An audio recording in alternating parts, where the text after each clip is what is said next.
Assalamualaikum warahmatullahi wabarakatuh.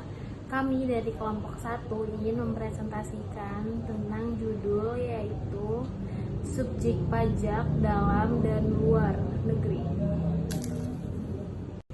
Umumnya, peraturan perundang-undangan perpajakan yang mengatur tentang pajak penghasilan yang berlaku sejak 1 Januari 1984 adalah Undang-Undang Nomor 7 Tahun 1983 tentang pajak penghasilan sebagaimana telah diubah terakhir dengan Undang-Undang Nomor 10 Tahun 1994. Undang-Undang pajak penghasilan ini dilandasi dengan falsafah Pancasila dan Undang-Undang Dasar 1945 dan di dalamnya tertuang ketentuan yang mengunjung tinggi hak warga negara dan menempatkan kewajiban perpajakan sebagai kewajiban kenegaraan dan merupakan sarana peran serta rakyat pembinaan negara dan penggunaan nasional.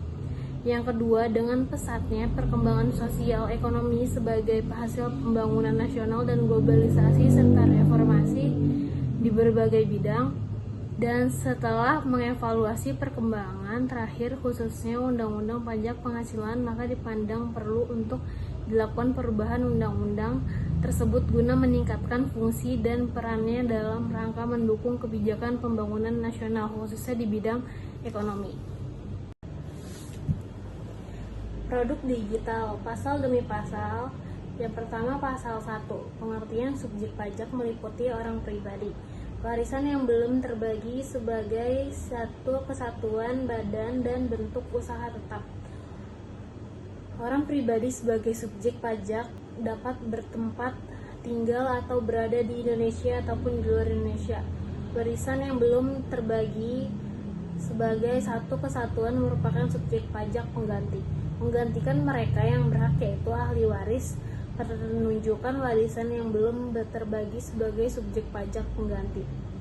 Dimaksudkan agar pengenaan pajak atau penghasilan yang berasal dari warisan tersebut tetap dapat dilaksanakan sebagaimana diatur dalam Undang-Undang tentang Ketentuan Umum dan Tata Cara Perpajakan. Pengertian badan adalah sekumpulan orang dan atau modal yang merupakan kesatuan baik yang melakukan usaha maupun tidak melakukan usaha, yang meliputi perseroan terbatas, perseroan komandir, perseroan lainnya, badan usaha milik negara atau daerah dengan nama dan dalam bentuk apapun, firma kongsi koperasi dan pensiun, persekutuan, perkumpulan, yayasan, organisasi massa, organisasi sosial publik atau organisasi jenis lembaga, bentuk usaha tetap dan bentuk badan lainnya termasuk reksadana dalam undang-undang ini.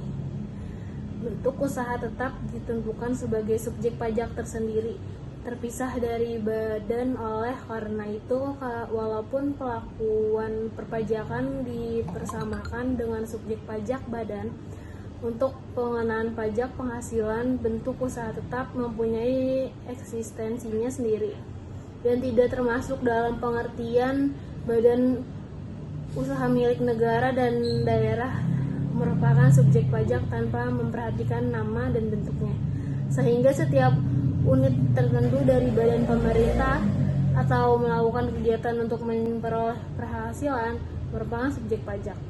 Unit tertentu dari badan pemerintah yang memenuhi kriteria berikut ini termasuk sebagai subjek pajak.